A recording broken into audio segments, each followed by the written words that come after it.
은혜 받으실 하나님의 말씀은 욥기 34장 7절에서 15절까지입니다.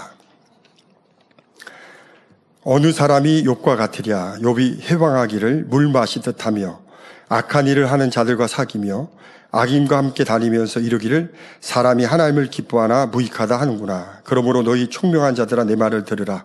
하나님은 단정코 악을 행치 아니하시며 전능자는 단정코 불의를 행치 아니하시고 사람의 애를 따라 보응하사 각각 그 행위대로 얻게 하시나니 진실로 하나님은 악을 행치 아니하시며 전능자는 공의를 굽히지 아니하시느니라. 누가 땅을 그에게 맡겼느냐? 누가 온 세계를 정하였느냐? 그가 만일 자기만 생각하시고 그 힘과 기운을 거두실진데 모든 혈기 있는 자가 일체로 망하고 사람도 진토로 돌아가리라. 아멘. 여운진 자매님의 특송이 있습니다. 예능위원회 소속 여운진 자매님은 우리나라 전통 국악기인 해금 연주를 통해 영광 돌리고 있습니다. 오늘 드릴 특송은 찬송가 455장 주 안에 있는 나에게입니다.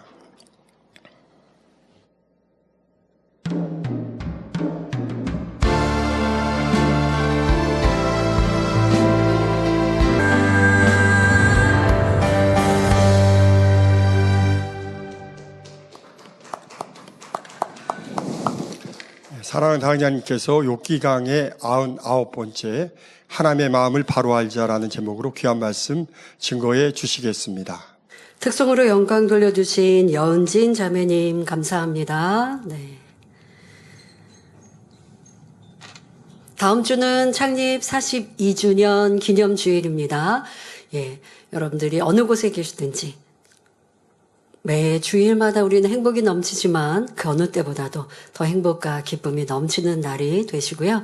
한 주간도 그런 기쁜 마음으로 또 여러분이 계시는 곳마다 더 불같이 기도하시고 아름다운 변화로 나오시는 한 주간 되시면 좋겠습니다. 네, 말씀에 들어가도록 하겠습니다. 사랑하는 성도 여러분, 지난 시간에 엘리후는 스스로 지혜로운 체하며 우리끼리 옳고 그름을 분별해보자 말했습니다. 하지만 상대방의 의견을 듣고자 한 말은 아니었습니다. 지금까지 욥과 친구들이 많은 말로 서로 옳고 그름을 논하였는데 답이 나지 않았습니다. 그러니 이제는 내 차례다 싶어 욥을 가르치려고 하면서 그냥 말만 우리 함께 분별해보자 한 것이지요. 여러분 삶 속에 이런 때 많지 않습니까? 상대방하고 뭔가 티격태격하고 그래서 사이가 안 좋아졌어요. 그런데 시간이 흘러서 내가 그때 이렇게 말했으면 좋겠는데 라고 번뜩 어떤 말이 떠올라요. 그러면 상대방에 가서 우리 좀 대화 좀 해봅시다. 근데 대화를 하자는 게 내 말을 일방적으로 하려고 이렇게 포문을 여는 경우가 참 많은데요. 엘리후도 지금 우리 함께 분별해보자 라고 하지만 이제부터 분별하여 정확하게 말하는 내 말을 좀 잘 들어보십시오 하는 의도이지요. 그리고 이어서 예전에 욥이 했던 말들을 일목요연하게 정리하여 설명합니다. 이제 본격적으로 욥을 정죄하기 시작하는 것이죠. 여기서 우리가 생각해 보아야 할 것이 있습니다. 서로 모여 옳고 그름을 분별한다고 하나 많은 부분이 판단 정죄임을 알아야 합니다. 그러니까 사람들끼리 모여서 이렇게 우리가 뭔가 분별해보자 라고 하는 게 얼마나 어리석은지라는 걸 우리는 알아야 하고 지난 연단의 시간들을 통해서 이러한 부분들로 얼마나 많은 죄담을 쌓았는지도 더 깊이 깨달아야 합니다. 우리는 옳은 것을 무엇이 옳은가? 무엇이 잘못되었나? 이걸 말하려고 대화하는 건데 왜 그러지 말라고 하실까요? 옳다는 기준이 사람마다 다르고 혹여 모인 사람들의 의견이 이게 옳은 것 같아 라고 하나로 모아졌다고 해도 그 옳다고 결정한 것 또 그 옳다라고 하는 것의 결정의 기준이 하나님의 선과 사랑, 진리에 맞지 않은 것이 대부분이기 때문입니다. 여러분 이걸 우리 꼭 명심해야 됩니다. 지금까지 욥의 친구들 엘리후가 진리를 인용해서 말하는 것을 우리는 참 많이 보았는데 근데 진리를 인용했어도 적절하게 인용을 해야 되는 것도 있지만 사람의 마음 중심을 모르기에 더 나아가서 오늘 말씀의 제목과 같이 하나님의 기쁘신 뜻을 사람이 알지 못하기에 세상에 벌어지는 많은 일들을 우리가 알고 있는 진리로 분별한다 해도 맞지 않는 것이 대부분이라는 것을 우리는 명심해야 합니다. 부모님이 내 속으로 낳은 자녀 그 속 다 알지 못해요. 수십 년 산 부부도 그 마음 다 알지 못해요. 그런데 내 핏줄을 나눈 함께 생활한 이도 아닌 믿음의 형제나 또 타인에 대하여 옳다 그르다 하는 것이 얼마나 내 안에 교만함이요 그만큼 나는 무엇을 아는 것처럼 하는 이런 모습임을 알아야 합니다. 그래서 에베소서 5장 17절에 어리석은 자가 되지 말고 오직 주의 뜻이 무엇인가 이해하라 말씀하셨습니다. 어리석다는 건 하나님의 뜻을 알지 못하는 것 자체가 어리석습니다. 그런데 더 나아가 내가 하나님의 깊은 뜻을 알지 못하면서 아는 척하는 건 어리석음에서도 더 어리석고 아둔한 모습이지요. 그러니 무엇을 보고 듣고 느끼며 생각할 때 우리는 내 의견을 고집하지 맙시다. 근데 제가 자주 말씀드립니다. 우리는 생각하고 느끼고 내가 말하는 것, 특히 우리의 생각은 내가 맞다, 옳다라고 정하고 생각한다는 거죠. 근데 이게 틀렸다, 틀릴 수도 있다라는 것을 기억하여서 좀 내 생각에 이 지금 혼의 작용이 일어나는 것을 멈추시고 이러면 안 돼. 내가 누군가를 판단할 수 있나? 무엇을 분별할 수 있나? 분별할 만큼 나는 하나님의 깊은 뜻을 알고 있나? 그렇지 않지. 그러니까 생각하지 말자. 내가 분별하려고 하지 말자. 그냥 하나님의 선하신 뜻을 찾으려고 하자라고. 하나님의 선하신 뜻을 찾으면 악한 것은 생각지 않으면 돼요. 누군가가 뭔가 조금 어디에서 누군가의 잘못을 들어다가 이거는 좀 아닌 거 아니야? 그거는 조금 잘못된 거 아니야?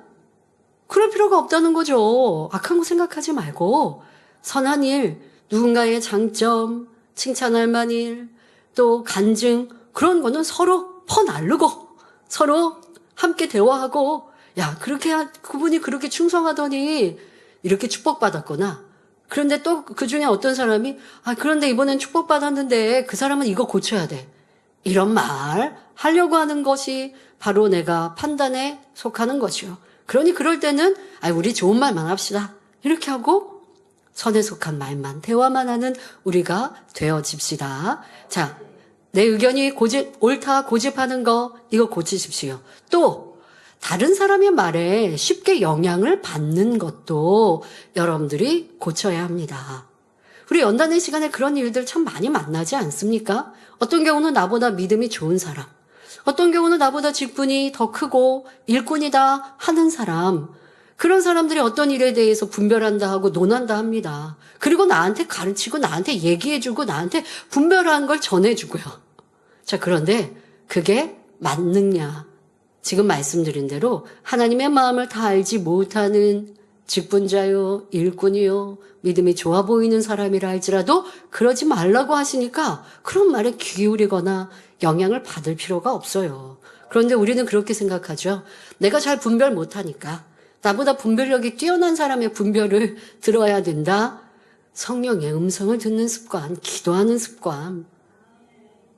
무엇을 잘 모르겠으면 선한 것을 듣고 말하고 생각하는 모습으로 바꾸시면 죄 지을 일 없고 더 변화의 아름다운 열매를 맺을 수 있습니다.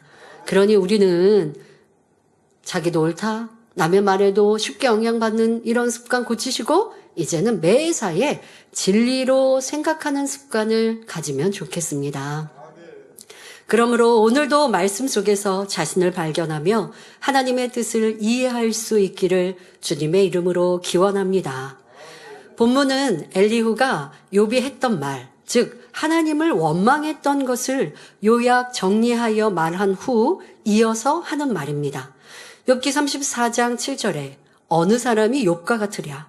욥이 회방하기를 물 마시듯 하며 했습니다. 욥이 온갖 무례한 말로 하나님을 원망해 나가니 이에 대해 엘리후는 욥이 물 마시듯 예사로 하나님을 회방한다라고 표현하고 있습니다.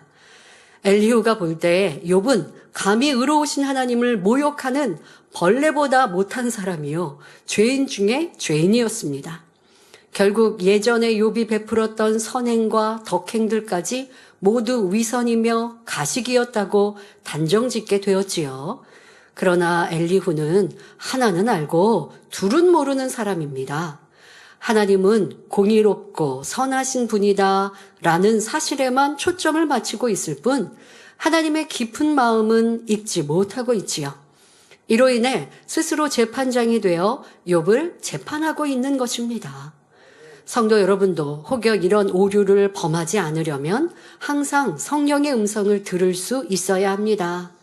설령 어떤 사람이 명백한 악을 행했다 해도 저 사람은 그럴 줄 알았어. 그럴 만한 사람이야. 또는 어떻게 저럴 수 있지? 라고 생각하기 전에 하나님께서 그를 어떻게 보시는지를 생각해 보아야 합니다. 그를 긍휼히 여기시는지, 그에게 어떻게 회개의 길을 열어주시기를 원하시는지 성령의 음성을 들으려고 해야 하지요. 자, 예를 들어 다윗 왕이 밧세바를 취했을 때 이건 명백한 죄 아닙니까?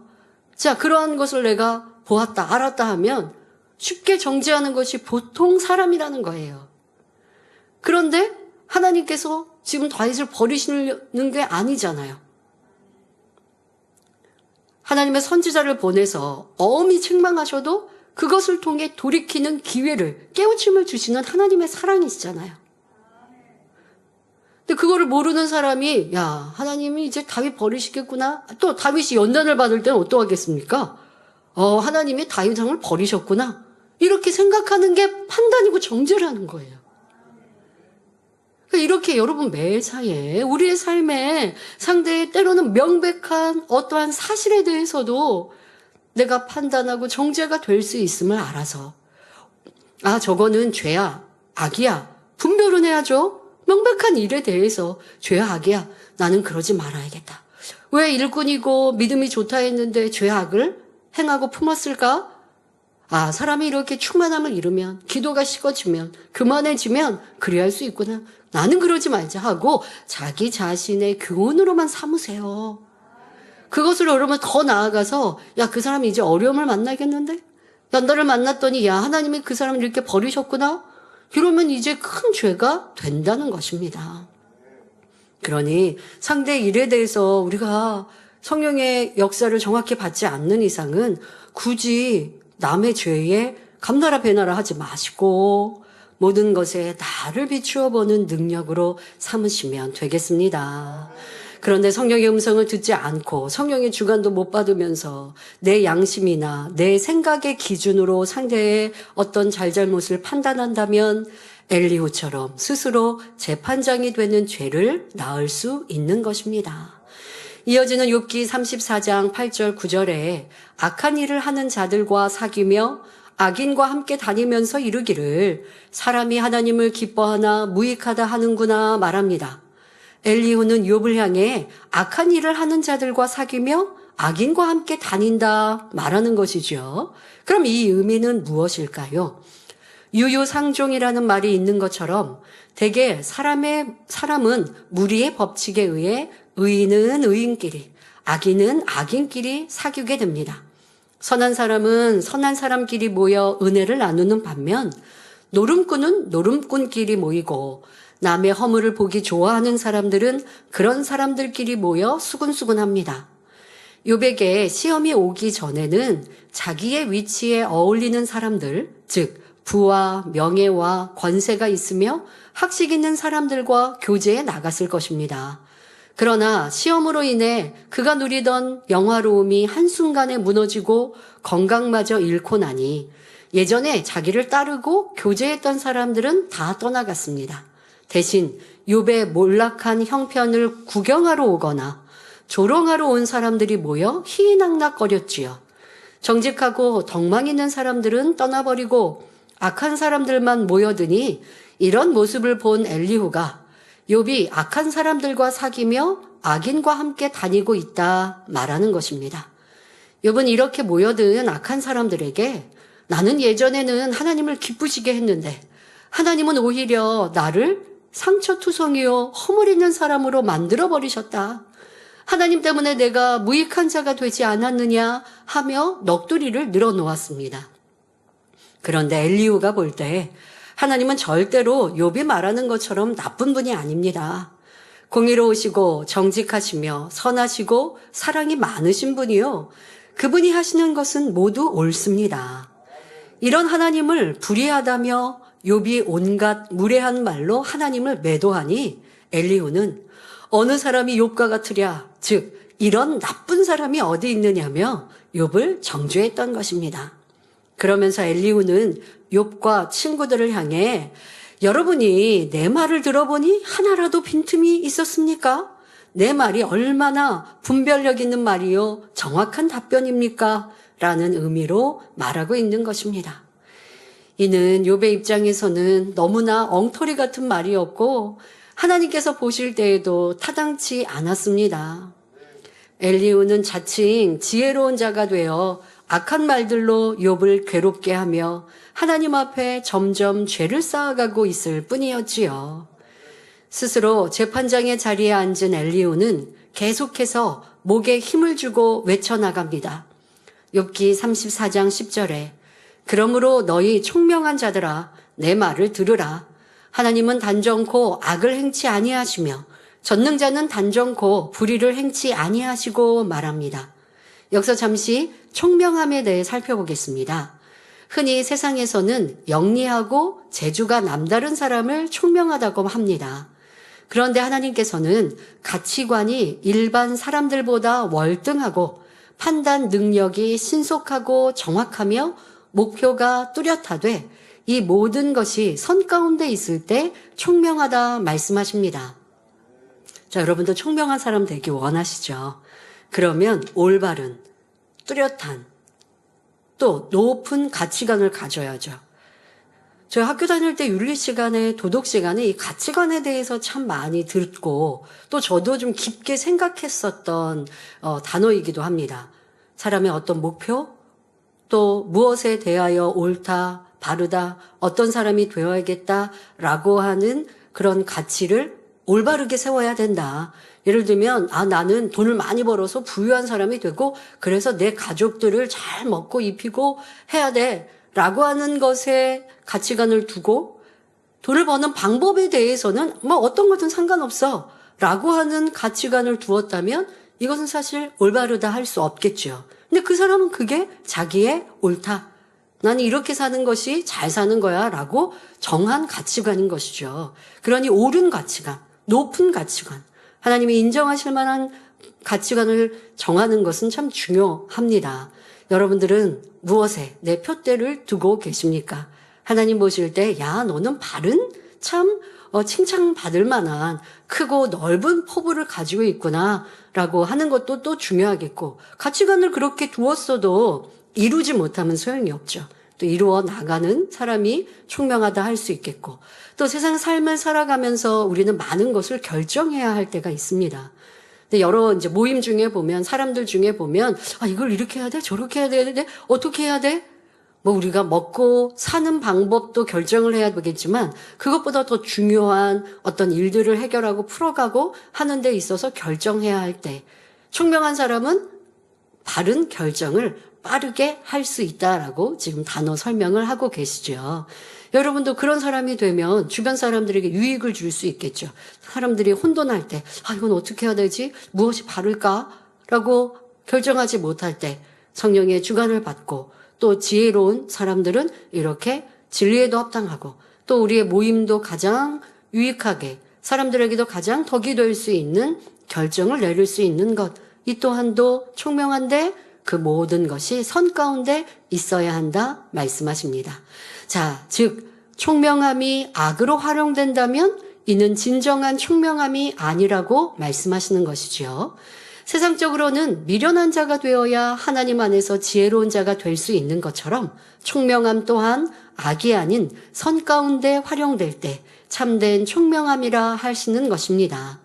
하나님의 사람들은 진리 안에 살아가면서 기도할 때 성령님께서 마음을 주관해 주시며 총명함을 주셔서 창조적이고 발전적인 사람으로 만들어 주십니다.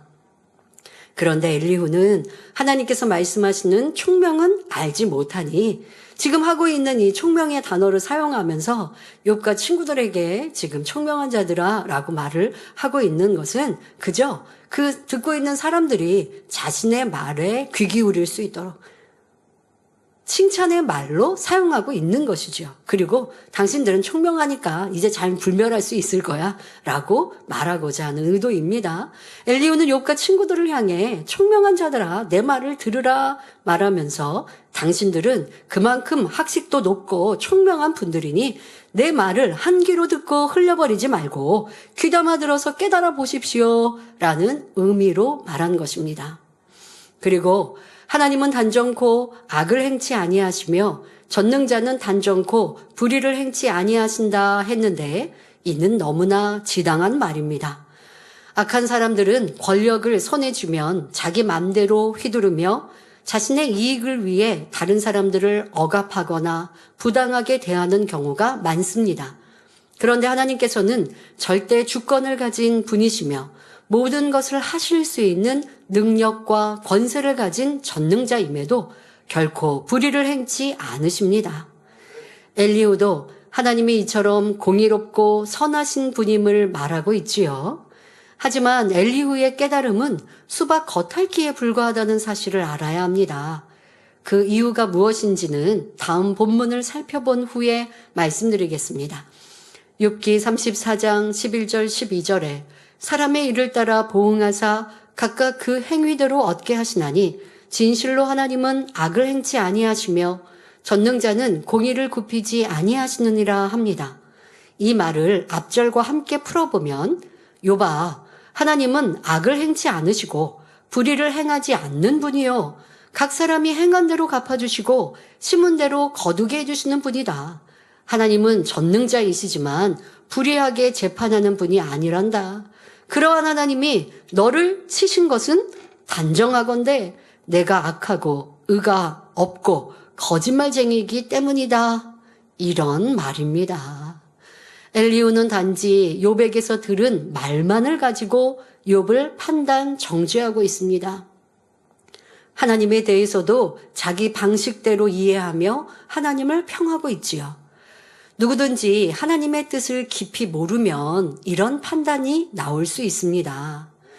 엘리후는 사랑하는 자녀를 더 좋은 그릇으로 만들기 위해 연단하시는 하나님의 마음, 더 큰 축복을 주기 위해 시험을 허락하시는 하나님의 뜻은 헤아리지 못하고 있습니다.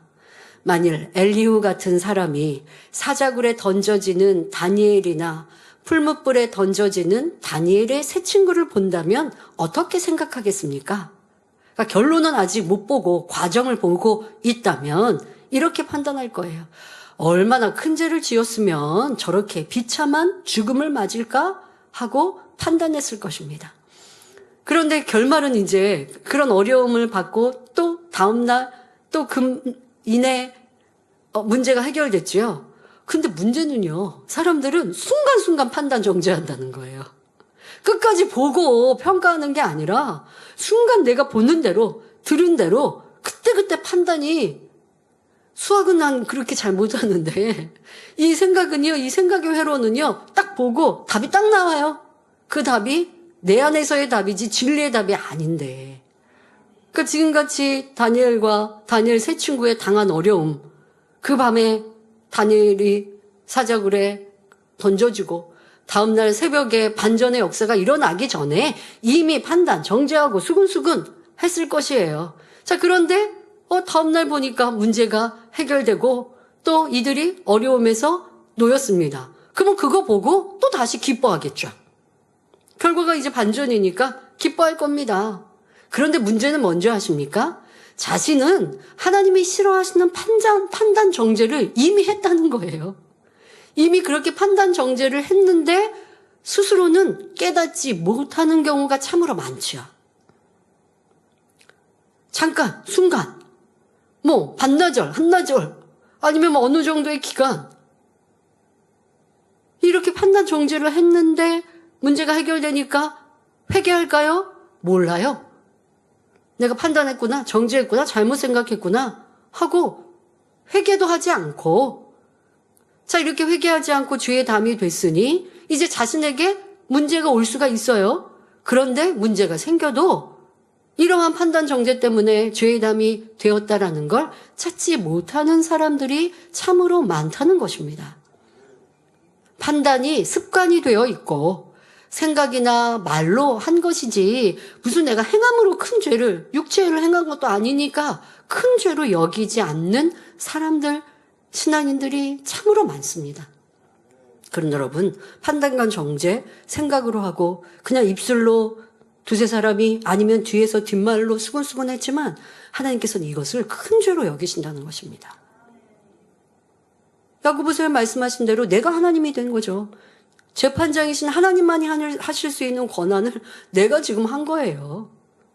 아무리 판단 정죄한다고 내가 하나님이 될 수는 없지만 하나님께서는 너는 교만하다 라고 큰 죄로 여기시는데 사람은 그것을 큰 죄라 여기지 않고 또 스쳐 지나가는 생각 속에 벌어진 일들이니까 그것을 붙들고 회개하고 돌이키지 않아서 문제를 해결받기가 어렵고 또 쌓이고 쌓여서 더 큰 어려움들이 오는 일들이 참으로 많습니다. 또 입술로 털어버린 일들도 참으로 많고요. 근데 지나가는 말로 했고요. 한 말을 기억 못하는 사람들 많이 있습니다. 여러분들이 그러니 우리가 나는 언제까지 회개해야 돼 하지 마시고요. 정말 회개에 합당한 중심과 마음이 되면 잊어버렸던 것까지도 떠올려 주셔서 회개케 할 때 이거는요 속 시원하거든요. 여기 묵어 있었던 체증이 내려간다라는 것처럼 참 시원해지는데 혹여 나는 이런 판단과 정죄가 있지는 않았는지 이러한 것들은 항상 우리가 경계하고 현재를 살아갈 때도 우리의 생각을 내 입술을 점검하시고 내 입에 파수꾼을 꼭 세우시길 바랍니다. 자, 이렇게 엘리야와 같이 하나님의 뜻을 오해하고 자기 생각대로 끼워 맞추는 사람은 큰 판단의 죄를 지을 수 있습니다. 자, 예를 들어 사도 바울이 복음을 전하다가 매를 수없이 맞고 감옥에 갇히며 온갖 핍박을 당하는 모습을 본다면 더더욱 사도 바울은 뭔가 이제 완전한 반전이 아니라 죽음에까지 이르렀습니다. 자, 이런 과정의 어려움과 또 그러한 결과를 본다면 하나님께서는 선한 사람을 저렇게 고통받게 하시는 분이 아니지. 아마 사도 바울은 심히도 악이 많은 사람임에 틀림없어 할 것입니다. 하나님의 마음도 뜻도 모르고 그 사람의 마음 중심도 모르고 벌어진 일들을 통해 이렇게 쉽게 판단하고 정죄한다는 것입니다. 그러나 지금 말씀드린 하나님의 사람들, 이분들이 이 땅에서 겪었던 잠시의 어려움은 하나님의 뜻 가운데 허락하신 사랑의 연단이며 영원한 축복과 영광을 주시기 위한 섭리였지요. 사도 바울이 꼭 죽음에 이르러야 됐습니까? 그러나 그 주님의 이름을 전하고 그로 인하여 잡히고 그로 인하여 모욕당하고 결국 순교의 자리에 이른 것은 상급을 더한 것이기 때문에 큰 영광이신 거죠. 사람의 생각대로 다른 반전의 역사를 펼치셨으면 얼마나 좋을까? 이건 우리의 사람의 기대이고 하나님께서는 그를 통하여 더 크게 영광을 올려 받으시고 또 그 피로 인하여서 후대에 그 순교로 인하여 후대에 많은 사람들을 전도하게 하시는 좋은 본보기로 삼으시는 일들을 사람들은 알지 못하면 당장은 판단하고 실망하고 또 그 당시에도 사도 바울과 함께 사역했던 이들이 많이 떠났고 성도들도 힘들고 지쳐있다면 참으로 어리석은 일이 아니겠습니까? 이런 하나님의 섭리를 우리의 삶 속에서 깨달지 못하고 낙심하고 불평하고 원망해서는 아니 될 것입니다. 지금 욥이 받는 연단도 재앙이 아니라 하나님의 큰 사랑의 표현임을 엘리후는 짐작조차 못하고 있습니다. 성도 여러분, 우리는 하나님을 바로 이해해야 합니다. 하나님께서는 악한 사람들에게도 어찌하든 돌이킬 기회를 주시는 분입니다. 다윗은 자신을 시기하여 죽이려 하는 사울 왕을 죽일 수 있는 절호의 기회가 2번이나 있었지만 하나님의 마음을 알기에 용서하고 참습니다. 그럼에도 사울 왕은 돌이키지 않고 여전히 군대를 동원하여 다윗을 쫓아다닙니다. 이런 사울은 하나님께서 보실 때 얼마나 악한 사람입니까? 그러나 하나님께서는 사울이 범죄한다고 해서 즉시 처단하지 않으셨으며 참고 또 참으셨습니다. 베드로후서 3장 9절에 주의 약속은 어떤 이에 더디다고 생각하는 것 같이 더딘 것이 아니라 오직 너희를 대하여 오래 참으사 아무도 멸망치 않고 다 회개하기에 이르기를 원하시느니라 말씀합니다. 이처럼 하나님께서는 만에 하나라도 회개하고 돌이킬 기미가 보인다면 끝까지 용서하고 참으시는 분입니다. 하물며 하나님께서 순전하고 정직하여 하나님을 경외하며 악에서 떠난 자라고 친히 인정하신 욥을 미워하여 혹독하게 치실 리는 없지요. 엘리후가 말한 대로 사람의 일을 따라 보응하사 각각 그 행위대로 얻게 하시는 하나님이시니 당연히 구제와 선행에 힘쓴 욥에게 큰 축복으로 갚아주시지 않겠습니까? 엘리후는 하나님을 잘 아는 것처럼 설명하고 있지만 사실은 너무나 모르는 사람임을 알 수 있습니다. 우리는 하나님의 마음을 바로 알아야 하며 말씀을 대할 때도 문자적인 의미를 넘어 그 안에 담긴 영적인 깊이를 깨달을 수 있어야 합니다. 예를 들어 성경을 보면 하나님께서 아말렉 사람을 남녀노소 할 것 없이 다 죽이라고 명하시는 장면이 나옵니다. 이는 아말렉이 그만큼 하나님 앞에 많은 죄를 쌓았기 때문이고 죄에 대한 보응으로서 그들을 멸하는 것이 합당했기 때문입니다. 그런데 영적인 뜻을 모르거나 하나님의 사랑과 공의를 모르는 사람들은 너무 잔인하신 하나님으로 오해합니다. 사람과는 비교할 수 없을 정도로 선하신 하나님께서 어찌 사람 멸하기를 즐겨 하시겠습니까? 어느 민족, 어떤 환경 속에 거하는 사람이라 해도 그가 선하다면 하나님께서는 반드시 구원에 이르게 하십니다. 이를 위해 양심 심판의 섭리도 예비하신 것이지요. 우리가 인간을 향한 하나님의 깊고 오묘하신 사랑, 선하신 뜻을 이해하기 위해서는 무엇보다도 주님의 선하신 마음을 닮아야 합니다. 이와 더불어 불같은 기도 가운데 하나님의 깊은 것이라도 통달하시는 성령의 주관을 받아 하나님의 뜻을 깨우쳐 나가야 하지요. 그러므로 여러분 모두가 악은 모양이라도 버리고 신속히 성결한 마음을 이루어 하나님의 깊은 사랑과 선하신 뜻을 알아들이는 참 자녀로 나오시기 바랍니다. 이어지는 욥기 34장 13절에 누가 땅을 그에게 맡겼느냐? 누가 온 세계를 정하였느냐 했는데 이는 하나님께서 땅을 지으시고 온 세계를 정하신 창조주로서 절대 주권자임을 강조하는 말입니다. 이어서 욥기 34장 14절 15절에 그가 만일 자기만 생각하시고 그 신과 기운을 거두실진대 모든 혈기 있는 자가 일체로 망하고 사람도 진토로 돌아가리라 말합니다. 모든 생명의 근원은 창조주 하나님이십니다. 하나님께서 우리 사람에게 하나님의 기운인 생기를 불어넣어 주셨기에 우리가 살아갈 수 있고 다른 모든 피조물도 하나님의 능력 안에서 생명을 유지해 나갑니다. 그러니 만일 하나님이 자기 유익만 생각하여 그 신과 기운을 걷어 버리신다면 모든 생명체들이 일시에 죽을 것이요 사람도 한 줌의 흙으로 돌아가 버릴 것이라는 말입니다. 그러나 하나님은 절대 주권자이시되 주권을 남용하시는 분이 아닙니다. 하나님께서 독재자처럼 권한을 마음대로 휘두르시는 분이라면 어떤 현상이 일어나겠습니까? 불의한 재판관처럼 자기 욕심이나 감정에 따라 사람을 살리고 죽일 수도 있습니다.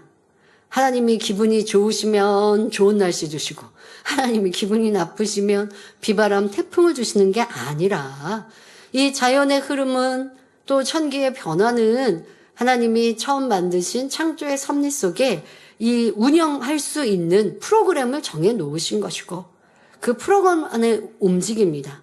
그런데 지금의 지구에 벌어지고 있는 자연재해는 왜 그러합니까? 사람들이 이 지구 자연을 많이 파괴했죠.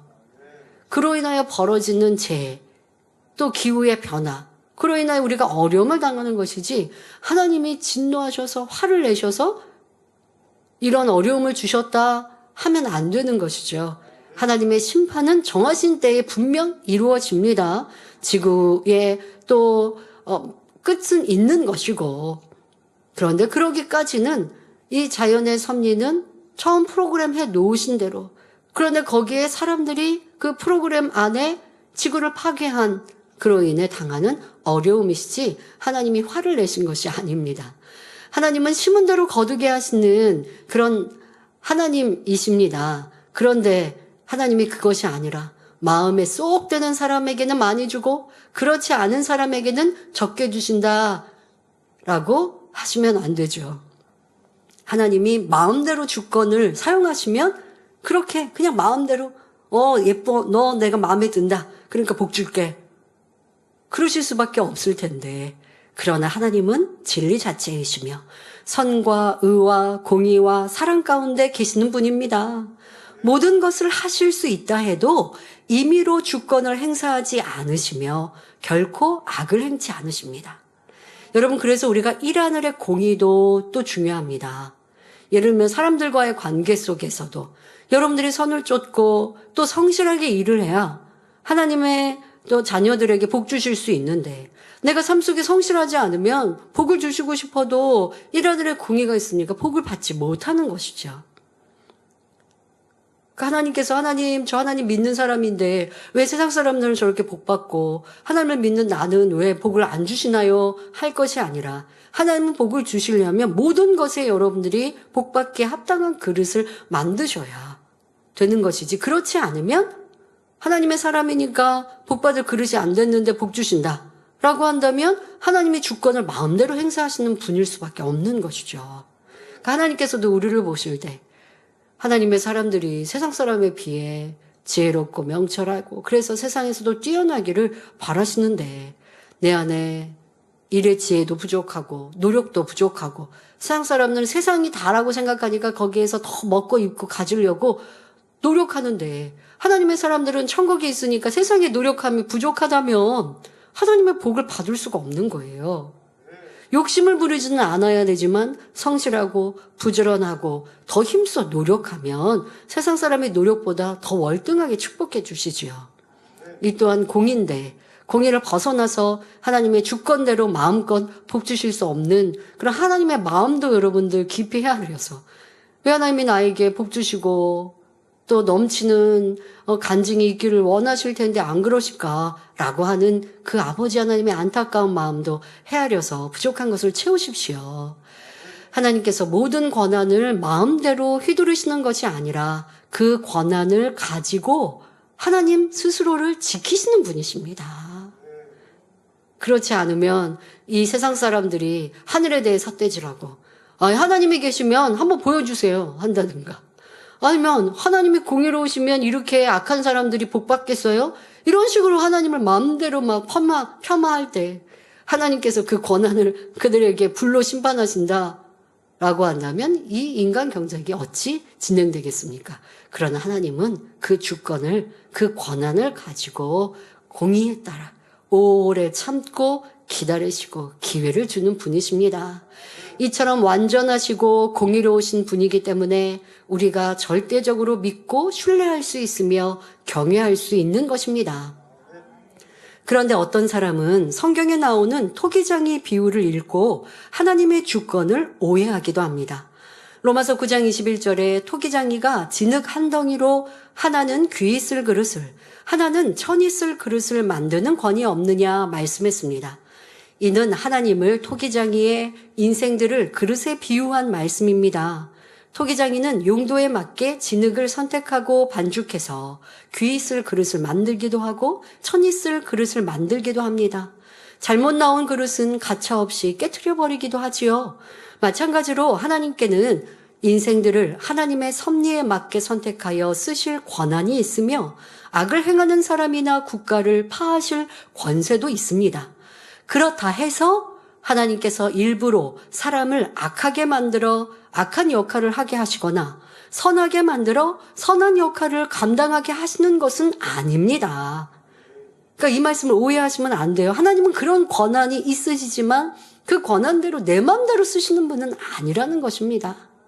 자, 그러면 왜 우리에게는 악하게 태어난 사람도 있고 또 불우한 상황에서 그래서 결국은 악을 선택한 사람도 있는데 그러면서 세상 사람은 하늘을 신을 원망하기도 하잖아요. 그러면 이건 어떻게 이해할까요?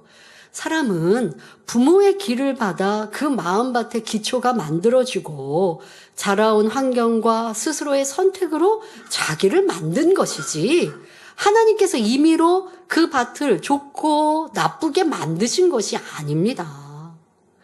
하나님께서 우리의 부모를 선택해 주신 것이 아니라 그냥 부모로 내가 태어난 것이지 하나님께서 너는 누구 부모를 만나면 되겠어 이렇게 짜집게 하신 게 아니라는 거예요.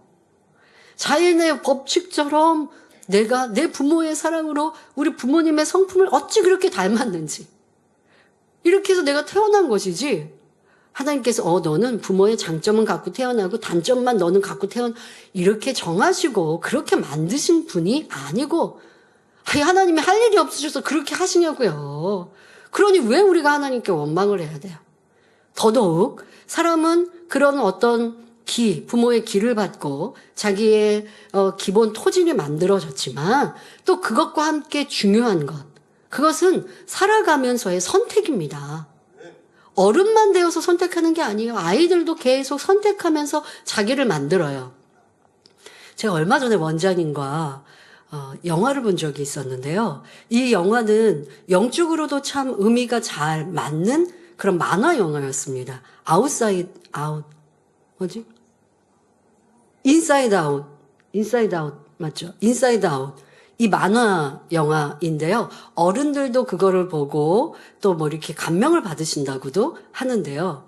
그건 우리의 이제 성장기의 아이가 자기의 감정의 변화를 만화로 표현하는 것입니다. 근데 저는 그걸 보면서 영혼육의 그 말씀을 떠올리면서 혼의 작용, 또 지금 같은 말씀처럼 사람이 자기를 만들어가는 자아의 성립이 어떻게 되는지 이것을 이제 그 기준으로 보니까 되게 은혜가 됐고 많은 것이 참 맞구나. 저 만화가 잘 만들어졌구나. 그리고 또 함께 보았던 임혜영 목사님과는 만화가 다 끝나고 영화가 끝나고 나서 이거는 맞고 지금도 우리가 이렇게 만들어지고 있고 그랬더니 또 임혜영 목사님은 그 영화를 보고 내가 영화를 보면서 예전에 어떻게 마음 안에 감추어 놓았던 이러한 감정의 이런 부분들을 깨달을 수 있었다라고 이러한 교훈도 말씀과 함께 접목을 시키니까 어른들도 이렇게 깨우침이 된 부분도 있었는데요. 그래서 우리 학생들 우리 그 영화를 봤다면 다시 한번 진리로 하나님 말씀으로 영혼육이 들은 말씀으로 한번 적용해보고 또 시간이 되면 그 학생들하고 우리 만민의 학생들하고 그거에 대해서 좀 설명해주면 좋겠다라는 생각도 해봤는데 제가 아직 그런 시간은 못 가졌는데요. 여러분들 우리는 항상 선택하고 있습니다. 무엇을 선택하냐에 따라서 내가 만들어지는 거죠. 예를 들어 어렸을 때 엄마에게 야단을 맞았어요. 근데 야단을 맞은 것을 감정으로 엄마가 날 미워하나 봐 라고 하는 감정으로 기억을 하면 부모님에 대해서도 오해하는 것이고 또 야단 맞는 것을 싫어하고 그것에 대해 두려워할 수도 있어요. 그런데 성격이 밝은 아이들 또 스스로의 선택을 또 엄마가 내가 너 미워해서 야단친 거 아니야. 너 잘하라고 한 거야 하고 토닥토닥 해주시고 또 스스로도 그런 마음을 가졌어요. 라고 한다면 그 아이는 야단 맞는 것에 대해 지적받는 것에 대해 두려움이 없을 수 있어요. 저도 주변의 일꾼들을 보면 어떤 일꾼은 야단 맞는 것을 되게 힘들어하는구나. 근데 야단을 잘 맞으면 발전의 계기가 되는 거거든요. 근데 야단 맞으면 보통 우리가 주눅 들게 되잖아요. 주눅을 들고 그러면 무슨 말씀하셨는지도 기억을 못하고 야단 맞은 일을 또 반복해요. 이건 굉장히 자기를 사랑하는 감정적인 방어 태세이죠.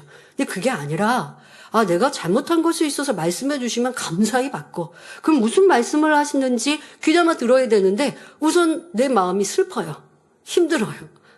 그 야단을 맞으니까 이게 감정적으로 자기를 보호하려고 하는 이런 모습. 그러면 이제 혼란스러워서 무슨 말씀하시는지도, 그러니까 이런 것들에 대해서 표현했던 것이 지금 말씀드린 그런 만화 영화였습니다. 그런 감정의 변화를 표현하고 있어요, 만화 영화에서.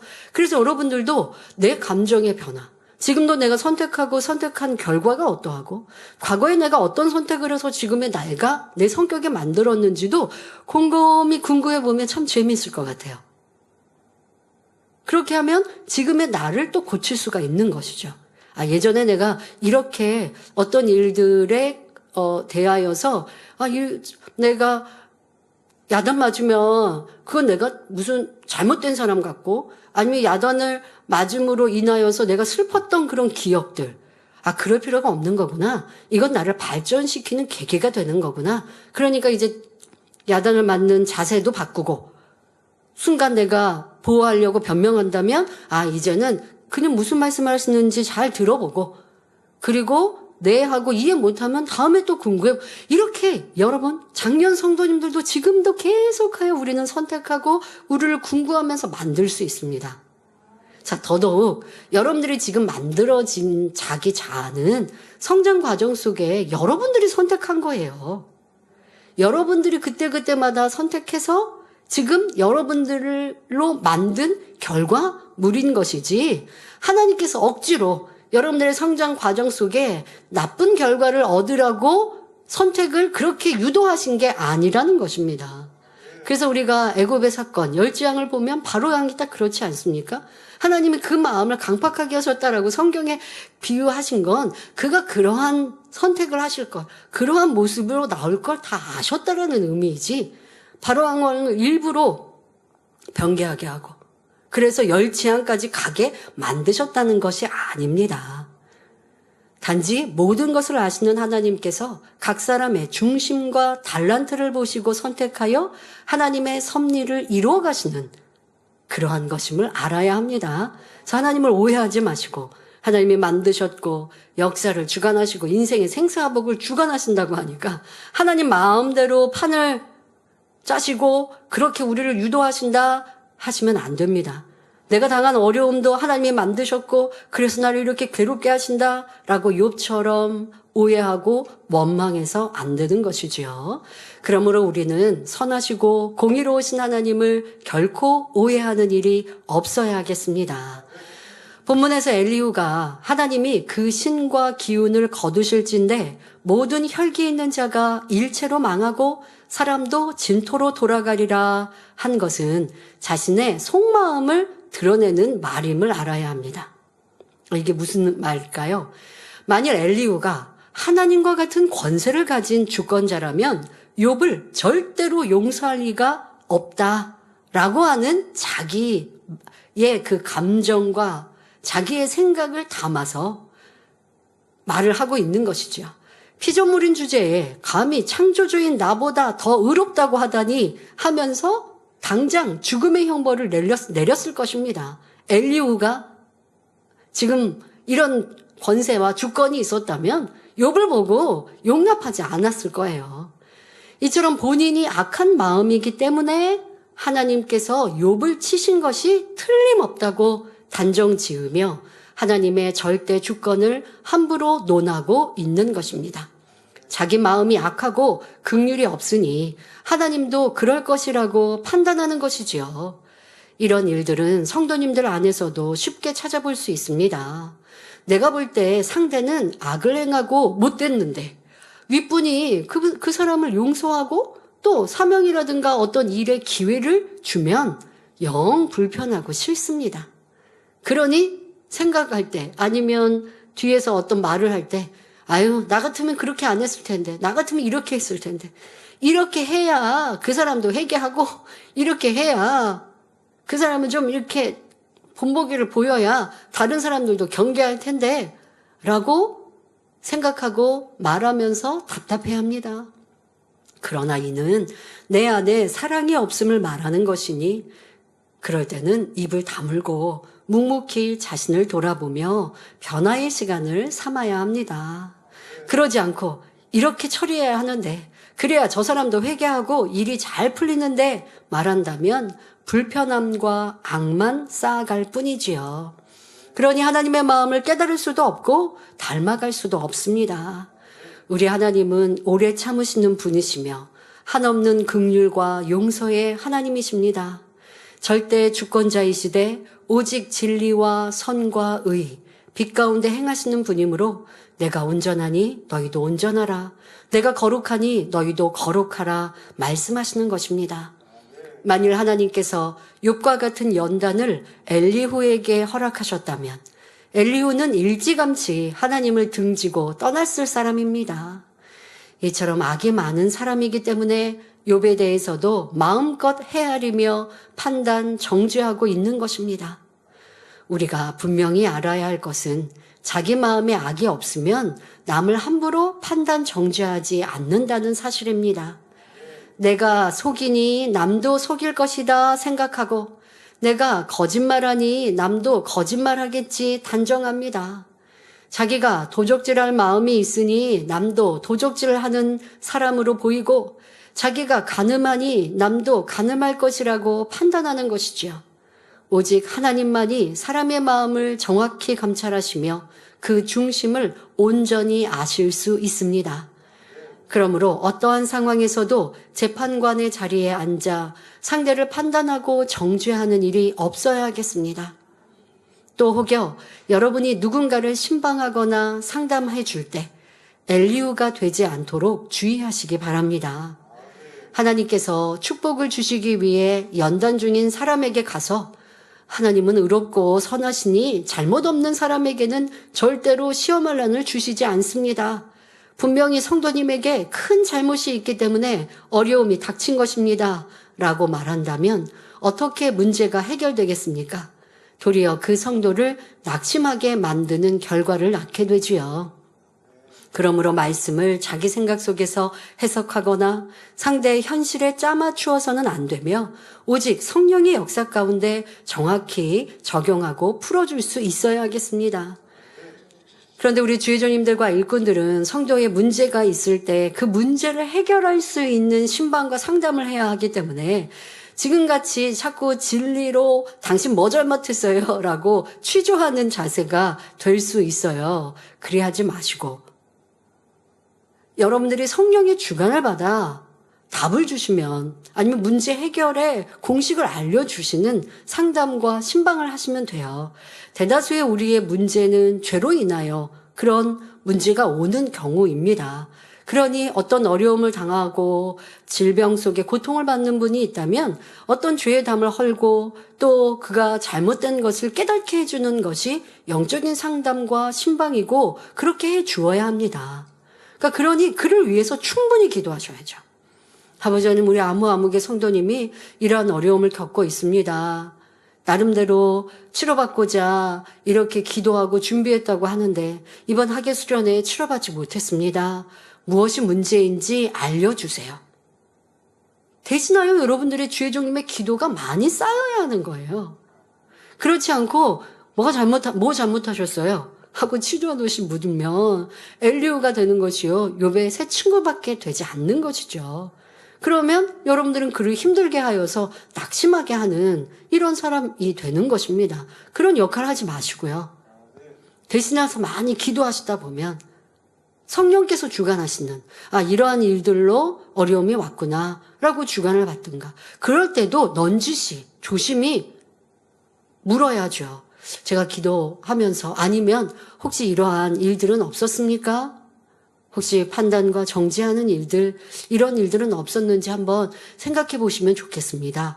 조심히 대화하고 그가 스스로 문제를 풀 수 있도록 우리는 공식을 알려주는 역할이 주의종에게 또 일꾼들의 상담인 것이지 정죄하듯이 또 내가 그 마음을 성령의 주관을 받아 알지도 못하면서 판단하는 말들을 내면 상처를 입히는 것이고 힘들게 하는 사람이라는 것 알아야 하겠습니다. 그리고 또 지금 엘리후는 자기 마음에 악이 많으니까 그 악한 모습으로 하나님께서 욥을 이렇게 치신 건 당연하다. 라고 생각하고 있는 모습이라 설명한 것처럼 여러분들도 주변에 있는 사람들에게 어떠한 마음과 생각이 있는가 한번 점검해 보세요. 아유, 저 사람은 저렇게 악한 사람, 저 사람은 저렇게 잘못된 사람, 저 사람은 이렇게 못된 사람, 나는 그렇게 생각하는가? 아니면 저 사람의 그런 면은 뒤로 하고 이 사람은 이런 장점이 있고 이런 좋은 면이 있고 참 이 사람은 이렇게 잘 될 거야 라고 긍정적으로 보고 있고 생각하고 있다면 그러면 여러분들도 좋은 면이 많은 선한 마음이 많은 모습일 터인데 그렇지 않고 나는 상대의 잘못되고 부족한 것만 많이 보인다면 지금 엘리후처럼 내 안에 악이 많기에 그렇게 볼 수 있고 그렇게 판단 정죄하고 있습니다. 자, 또 아무리 명백한 잘못에 대해서도 하나님이 그에게 기회를 주실 수도 있고 하나님이 그에게 긍휼히 여겨줄 수도 있는데 나는 하나님의 긍휼과 선과 사랑이 없으니까 야, 저 사람 저러다가 어려움 당할 텐데 야, 저 사람 저렇게 하면 구원도 못 받는데 안타까워서 하는 말이 아니라고요. 이거는 정죄의 말이요. 상대를 저주하는 말을 너무 쉽게 하고 있고 그러한 생각 속에 빠지고 있는 내 모습, 이런 모습들 또한도 점검하고 돌아보고 이제 온전히 고치시기를 바랍니다. 결론을 말씀드립니다. 사랑하는 성도 여러분, 엘리후는 스스로 지혜롭고 총명하다 생각하며 하나님의 마음과 뜻을 잘 안다 자부하고 있습니다. 하지만 그의 말을 통해 얼마나 하나님의 마음을 모르는 사람인가를 알 수 있었지요. 하나님의 넓고 크신 사랑도 알지 못하며 무엇보다 판단 정죄하지 말고 수근거리지 말라 하신 진리도 알지 못하는 사람이었습니다. 이 얼마나 미련하고 어리석은 모습인지요. 우리는 엘리후를 통해 내가 잘 안다 하는 생각을 깨트려야 합니다. 하늘보다 높고 바다보다 깊으시며 온 우주를 품으신 하나님의 마음과 뜻을 미움, 서운함, 짜증, 혈기, 불편함이 많은 인생이 어찌 이해할 수 있겠습니까? 그러면서 상대를 가르치고 바꾸려 하는 모습이 얼마나 많았는지, 이 사람은 이게 문제고 저 사람은 저걸 고쳐야 해 평가했던 일은 없었는지 돌아보시길 바랍니다. 아유, 내 안에 죄악은 많이 버렸으니까 그러니 나는 진리로 가르칠 수 있는 자격이 있다? 아니요. 금요철야 말씀을 들은 바와 같이 하나님이 기뻐하시는 선에 나는 이르지 못해놓고 내가 좋은 사람은 사랑하고 내가 인정하고 칭찬받는 사람은 그 사람에게는 선대하고 악을 행하거나 부족한 사람에게는 그 사람에게는 내가 선을 쫓지 못하는 이런 모습으로는 세상 사람과 다를 바 없어요. 하나님의 선하신 뜻 너무 거리가 먼 것이죠. 그런 모습으로 내가 진리를 많이 안다라고 한다면 틀린 것이 참으로 많은 것입니다. 더더욱 우리가 살아가는 목자님에 대해서 말을 할 때도 또 우리가 그 들은 말씀을 인용하여 전할 때도 마찬가지죠. 내 안에 그 깊은 마음을 다 알지 못하는데 저도 시간이 지나고 지나면서 또 이 자리에 있고 또 많은 일들을 겪으면서 이런 마음이셨는데 그때 내가 못 알아들었구나. 내가 그때 그 마음을 다 알지 못하여 더 기쁨이 되지 못했구나 라는 생각에 때로는 죄송한 마음도 또 더 큰 마음을 가져야지라고 생각해 보게 되거든요. 그래서 저는요 98년 사건이 있었을 때와 또 우리가 그 이후 최근에 있었던 시간을 보냈던 그 시간에 아버지 하나님의 사랑과 뜻도 목자님의 선과 사랑도 처음과 두 번째와 전 두 번째 되어서야 더 깊은 그 마음과 선과 진리를 깨달았던 것을 그렇다고 1998년도에 하나님을 원망하거나 하나님의 뜻을 내가 오해한 일은 없었습니다만은 그때는 좀 어려서 목자님이 해외에 가시는 일들과 풀어가시는 일들에 그냥 보고만 있었던 그 마음의 깊은 것을 다 알지 못하고 또 그러한 연단이 시작된 악한 이들에 대하여 악을 아셔도 또 덮어가시고 드러내지 않으셨던 그러한 마음들의 깊은 선도 다 이해하지 못했던 마음들. 그러나 판단하는 일은 없었지만 다 그 깊이를 몰랐구나 그런데 그 다음에는 그 깊이를 조금씩 알고 느낄 수 있었구나라는 생각에 더 많이 성장한 것을 느낄 수 있었습니다. 여러분들, 우리는 계속하여, 그래서 저는 이제 우리는 그런 일들이 없어도 계속하여 있었던 일들 속에서 그 깊은 선과 사랑을 알아가는 만큼 아버지의 선을, 사랑을 더 깨닫게 되고 또 그것이 저에게 능력이 되는 것이죠. 그러니 우리는 이렇게 힘써서 아버지의 마음을 알아야 할 것이고 또 이제는 우리 주님의 마음 담기를 힘써야 하겠습니다. 빌립보서 2장 5절에 너희 안에 이 마음을 품으라. 곧 그리스도 예수의 마음이니 하신 말씀처럼 낮아지고 섬기며 순종하며 내가 없는 모습이 될 때 주님을 닮음으로 아버지 하나님의 마음도 바로 아는 참 자녀가 될 수 있습니다. 하나님은 그렇게 주님을 닮고 아버지의 마음을 알아 선과 사랑으로 모두를 섬기는 자녀를 얻기를 고대하십니다. 우리 모두 욥기 강해를 통해 깨어지고 변화되어 아버지 하나님의 기쁨이 되는 자녀로 나오기를 주님의 이름으로 축원합니다. 말씀 참고하시면서 함께 기도하겠습니다. 좋으신 아버지 하나님, 오늘도 엘리후가 욥에 대해 평가하고 욥에 대해 판단 정죄하는 모습을 보았습니다. 우리의 모습 안에는 이런 것들이 얼마나 많이 있었는지 알게 하시고 더더욱 하나님의 마음을 알지도 못하면서 많이 아는 것처럼 가르치고 있는데 우린 또한 이러한 모습들이 얼마나 많았는지 이러한 교만함을, 이러한 재판장이 되었던 모습들을 용서하여 주옵시고 이제는 매사에 기도하여 성령의 음성을 듣고 항상 진리의 선한 것만을 찾아서 생각하여서 결코 판단 정죄가 없을 것이며 어떠한 분별도 사람의 분별이 아닌 아버지의 그 마음을 느끼고 알 수 있는 선한 자녀들 되게 하옵소서. 그것은 곧 주님의 마음을 닮을 때 가능하옵나니 신속히 변화의 열매로 나오는 복된 성도님들 되게 하옵소서. 감사드리며 우리 주 예수 그리스도 이름으로 기도하옵나이다. 아멘.